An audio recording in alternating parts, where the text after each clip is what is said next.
collided. You nearly slamming into each other. It's a metaphor. All right, a couple of things at the top. The Secretary and the Chairman were proud and delighted to greet General Miller earlier this morning when he arrived at Andrews Air Force Base. I think you saw some of the coverage of that.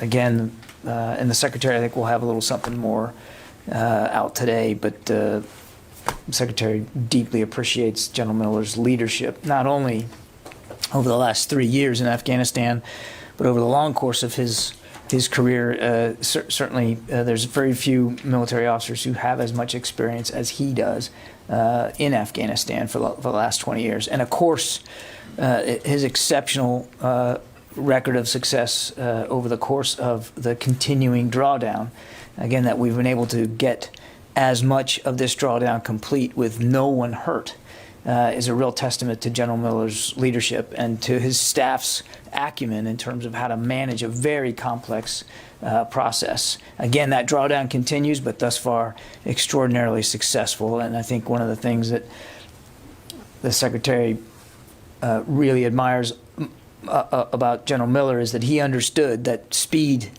was critical to a successful retrograde and moving out as quickly as possible, and he did that. So, again, it was a great morning for the Secretary, and I know the Chairman enjoyed going out there as well. Staying on Afghanistan, I think as you heard earlier this afternoon, at President Biden's direction, the United States will begin relocation flights for the first group of eligible and interested Afghan nationals and their families who have supported the United States and our partners and who are in the special immigrant visa pipeline, and will begin those relocation flights by the end of this month. The department's role in Operation Allies Refuge will continue to be one of providing options and support to the interagency effort that's being led by the State Department. To date, we have identified overseas locations, and we're still examining possibilities for overseas locations, to include some departmental installations that would be capable of supporting planned relocation efforts with appropriate temporary residences and associated support infrastructure. We have not been asked at this date to provide military transportation. As we've said before, the locus of our efforts right now is in helping identify possible locations.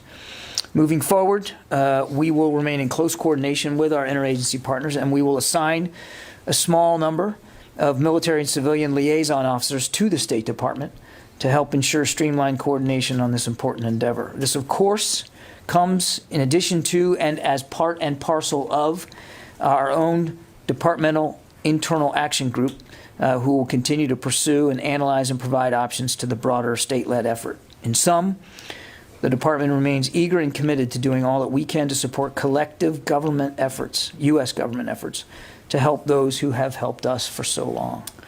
Now, switching topics. Yesterday marked the first day of Indo-Pacific Command's exercise Talisman Sabre 21 in northern Australia, a large-scale bilateral military exercise between Australia and the United States, which will strengthen our relationships and interoperability among key allies and partners, and enhance collective capability to maintain a free and open Indo-Pacific. This year's exercise involves more than 17,000 personnel from Australia and the United States. Forces from Canada, Japan, New Zealand, the Republic of Korea, and the United Kingdom will also participate in the exercise. And there'll be some delegations from India, Indonesia, France, and Germany who will observe the exercise. The exercise runs from July 14th to the middle of next month, and it will include a field training exercise incorporating force preparation, theater setting and sustainment activities, amphibious landings, land forces maneuver, urban operations, air operations, maritime operations, and special forces activities. And with that, we'll go to questions. Bob. Yeah, thank you. To take you back for a minute to what you said about Operation Allies Refuge. Yes. I think you said that some overseas locations have been identified, meaning you've decided on some location? I would say that we have identified some as potential candidates. We have not made final decisions on them. And I would remind Bob that some of these locations are in, well, some of them are not U.S. installations, and therefore would require, if they're in foreign countries, require those host nations to agree. And so we're just not at that final stage yet. Okay, and then the other question is on, you mentioned briefly yesterday, I believe, the possibility of continental U.S. military installations being used. Is that being considered? I would say we're looking at all options, Bob. All options are being considered, and that would include the potential for short-term use of CONUS-based U.S. installations, but no final decisions made right now. Is there an advantage to having them in the U.S. as opposed to overseas? I think what I said in my opening, we're trying to provide as many options to the State Department-led effort as we can. It's one of the things we do, and so we are looking at potential options there. But no final decisions have been made, and the State Department is in the lead. Thank you. Yeah. Paul Handley from AFP.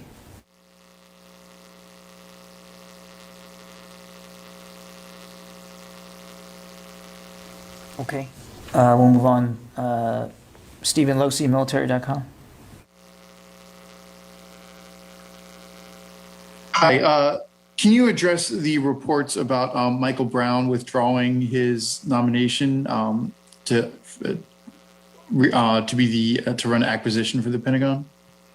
I can confirm for you that the Secretary is in receipt of a letter from Mr. Brown expressing his desire to withdraw his name from nomination for the position of Undersecretary of Defense for Acquisition and Sustainment. Tony? Can I ask you a follow-up? Sure. Did the letter illuminate the why part of it, his name? The intent to nominate was released in April. Defense One reported that he was under investigation of an IG whistleblower complaint. Did his letter address that at all? I really am uncomfortable speaking for Mr. Brown, but what I can tell you is that in his letter he cited his concerns over the lengthy process of the investigation and his desire not to slow up the work of the department. But I would refer you to Mr. Brown for more comment on that. Will he remain the head of the Defense Innovation Unit? I have no personnel changes to announce. He is still the director of DIU. DIU, yes. Okay. Yep, sir. Hi, Travis Tritton with Bloomberg. I wanted to ask you a telework question. Two Bloombergs. Two of us in the room today. Bloomberg Government. You've got good glasses. You could see it. Good. Yes, thank you, Tony. I wanted to ask you a telework question. Federal agencies are supposed to finish up their return to office and post-pandemic personnel plans this month, including DOD. Yeah. And I was wondering if you could say if the Secretary has some vision for remote work going forward post-pandemic. Mm-hmm. Does he expect this expanded telework to continue and be something that DOD does permanently? We're looking at that, Travis. Actually, we've learned a lot, obviously, through a year of pandemic, and one of the things we learned is that telework can work and it can be effective. What that's going to look like when we're actually on the back end of this and we're back to 100% occupancy here at the Pentagon, I don't know. But I can tell you that that senior leaders here at the Pentagon are working their way through how we would factor in telework going forward. Now, there was telework permitted before the pandemic, but it was obviously not in as great a demand, and it certainly, we hadn't really made it as effective as it has been able to come over the last year and a half. So we're looking at that very seriously to see what the future of telework would be here at the Pentagon. Are there concerns about cohesion, about people working face-to-face and creating those kind of in-person relationships when you have telework? I think that's a fair concern, absolutely. I mean, there's something to be said for face-to-face interaction and the physical presence of individuals you're working with and colleagues and teammates. So yeah, I think cohesion and morale and efficiency is certainly going to be factored into this. That said, the work of this department has gone on during the pandemic. The department didn't miss a beat. We didn't fail to meet our security commitments to our fellow countrymen or to the world, and so we did that with a lot of teleworking. And I think it would be inappropriate and I think short-sighted if we didn't take a look at how telework could be factored in the future. Again, what that's going to look like, I don't know. But we've learned a lot over the last year and a half, and I think we want to try to apply some of those lessons going forward. Tara. Thanks, John. The White House announced today there's a delegation headed to Uzbekistan to talk about a variety of topics, including their potential role in a future counterterrorism fight. The K2 veterans I've spoken to today said that no one in this administration has reached out to them, either from DOD or state or for the White House, about their concerns about K2 and potentially any other base in Uzbekistan that is also contaminated. I was just wondering, will the department reach out to those veterans, and is the potential contamination at those sites that has not been cleaned up being brought to the discussion with the Uzbeks? This is something that the Secretary and Mr. McDonough, the VA Secretary, have talked about on numerous occasions. We're certainly aware of the health issues that have been caused by toxic exposure, not just there, but in other places in which our men and women have served over the last 20 years. I don't have any specific conversations to read out to you today, other than to, again, stress how deeply aware and concerned that Secretary Austin remains about the health and well-being of our veterans and our active duty members, and on making sure that as we go forward, wherever they might be deployed, that we're able to do that in as safe a manner as possible. I don't want to get ahead of conversations with Uzbekistan and what that's going to look like, and what kind of support we might be getting out of that country. Let's let those diplomatic discussions continue. But when it comes to the safety and well-being of our people, and certainly those who have served, Secretary Austin is going to be at the forefront of making sure we're taking care of them. But if the Secretary is concerned, why hasn't the department reached out to those K2 veterans to get at least their feedback or input about what about the bases they might need to be raised as an issue? I don't have any conversations to read out to you, Tara. And I can't speak to what each and individual veteran who served at K2 might have heard from department leaders. I can tell you where the Secretary's head is, and I can also reaffirm for you that he and Secretary McDonough have spoken about this on numerous occasions. I mean, we are all mindful of this going forward. Megan. Is DOD providing any names to state of Afghan interpreters who maybe aren't in the SIV program but are on the books somewhere as having been? Yeah, I'd really rather not get into the details of the data collection, but one of the things that our action group is going to be doing is helping with the information data pool of who we know. And we can certify that we've worked with over the last 20 years. And it doesn't have to be just bounded by translators and interpreters. And is there any talk of uniformed personnel going to Afghanistan to help with the security part of all of this? Of the relocation of these individuals? Not at this time, no. Yeah. Janie. Thank you, John. On the joint military exercise between U.S. and South Korea, do you have any plan for this exercise on next month, August? Any detail about this coming exercise about it? I do not. If you have suspended or reduction of exercise? I don't have any detail, Janie. Because of, last time I asked this exercise, you said that you answered my question like this. You said that, quote, the exercise has been suspended or changed slightly in the past 2 years, but there is no place more important than the Korean Peninsula. It is key way to check your postures.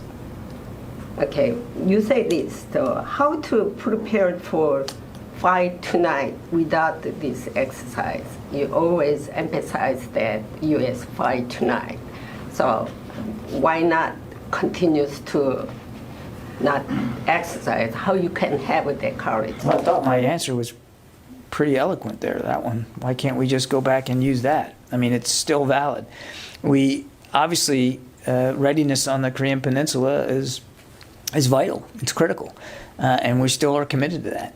And the new commander of U.S. forces in Korea, I can assure you, is working closely with his counterparts in the Republic of Korea to make sure that their troops and ours are able to, quote, fight tonight. And what those training events look like, it's going to be different in each case. And it always has been. I mean, training regimen there and anywhere else around the world is a dynamic. It's a dynamic effort.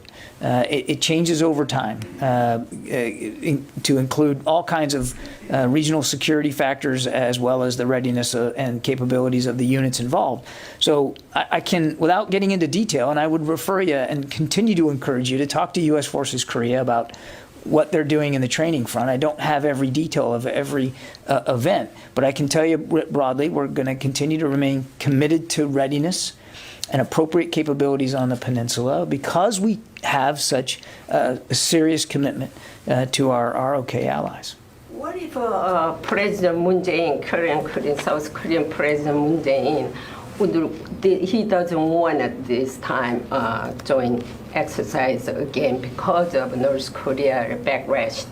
So what is U.S. decision for this? I can't speak to a hypothetical decision that President Moon Jae-in hasn't made, but what I can tell you is that as in all military operations and exercises that we conduct on the peninsula, we do it in consultation and close coordination with our ROK allies. And it's you know the model of we go together. It's absolutely true, and that includes discussions about what training events are going to happen, how they're going to be scoped, when they're going to occur, how many people are going to participate, what activities they're going to conduct. All that's done in close coordination with our South Korean allies. That's why the U.S. have power, I think so. So your decision is very... The power, Janie, is in the alliance. The power is in the alliance and in the coordination with our ROK allies. Your decision is very important. Then South Korea always discourage this decision. Right, and I guess what I'm trying to stress to you, and maybe unsuccessfully, is that it's not just our decision. We work on these. We work on military readiness in consultation and coordination with our allies. It's not unilateral. It's bilateral. It's with them and taking their concerns and their desires into account. It's a mutual decision when we conduct training events on the peninsula. Thank you very much. Yeah. Thank you, John. So Taliban continues to make gains in Afghanistan, and you've been very clear from the podium that Afghani forces have the capabilities, they have the technology, and they need the will to take the fight to Taliban. However, on the ground, with whatever is remained inside of Afghanistan, are you engaged with the government, with the Afghan forces, on potential ways to reverse these gains? Can you share something with us on that front? I mean, apart from just saying that you should be able to take the fight to Taliban, are you discussing any ideas? Fadi, I don't think we put it in those stark terms. It's they should just take the fight to the Taliban. What we've said is they have the advantage. They have numerous advantages, and I don't want to detail them all again. I've done that. And it's really going to come down to their ability and their willingness to use those advantages to their benefit. We have the authorities to provide support to the Afghan forces when feasible. And I'm not going to speak with great specificity about what that's going to look like or in what scenarios we might be able to deliver it and what scenarios we won't. But they have the advantages. They have better capabilities than the Taliban in the air and on the ground. And they are certainly going to continue to have American support financially, logistically, and through assistance in maintenance. And it really is going to come down to an internal leadership decision there, politically and militarily, to take advantage of those gains and those benefits that they have. But I'm not going to get into a specific back and forth of what's going on the ground. Yeah, Rio. Thank you for taking my question. I have a quick question about the Secretary's remark on AI he made yesterday. The Secretary pointed out that China intends to be a global leader in AI and has already used AI in a wide range of missions. I'm wondering if it is the Secretary's view that China is more advanced than the United States at the moment in terms of application of AI to the military operation and capabilities? I'm not going to amplify or try to extend the Secretary's comments. I think he was very clear yesterday in his speech on artificial intelligence and made it clear our concerns about China's desires to advance in this field. What he's focused on is the capabilities we have in AI and advancing them and making sure that we're doing it in a responsible way, in close partnership with industry and academia, and that we're focused on building a talented, digitally and tech-savvy, digitally capable workforce here at the Pentagon. And that's what he talked about yesterday. Okay. Yeah, let me go to the phones. I haven't done that. Jennifer from New York Times. Hi, if I could just follow up on my colleague's question about the interpreters and the role that the department will play in sort of helping to determine who leaves. And I get that this is a White House State Department deal, but as you know, there are folks that have been in the paperwork pipeline for years and years and years, especially those who are, out with infantry and don't necessarily have the best paperwork trail of employment and so forth. Will the department be playing a role in actually identifying those, especially those who might be lost in the paperwork shuffle for evacuation? How much will you play a role in the prioritization, as it were? One of the purposes that the action group is going to take on, the one that Secretary Austin stood up here in the department, is to help the State Department identify those who maybe who aren't in the program and should be in the program. There's a data collection piece of this, but there's already, I think, as you know, Jennifer, there are thousands that are in the process. Some are farther along than others. And as my colleague at the White House said today, the focus is really on that first group, as we've talked about in this briefing room, the first group that is really the farthest along and working to get them relocated. But yes, we will do what we can to help the State Department in terms of the identification of those who should be validly considered as part of the SIV process. Yeah, Oren. Is there any clarity on what happens to applicants who are removed from Afghanistan or pulled out of the country and then their application is rejected? Are they sent back to Afghanistan somehow? Which would presumably that's a better question for my State Department colleagues, Oren. I'm not an expert on how the process works. Yeah. Jeff Shogel. Thank you. I've been contacted by a number of Afghan interpreters who, for various reasons, are not eligible for a visa. One was disqualified because a supervisor didn't put his date on the form, and that was 2014. Is there any point of contact at the Defense Department that I can refer these people to so they can see if they can get help? Jeff, I would refer them to the U.S. Department of State, in particular our embassy in Kabul, which takes care of consular issues. That's the best and most appropriate place for you to refer them to.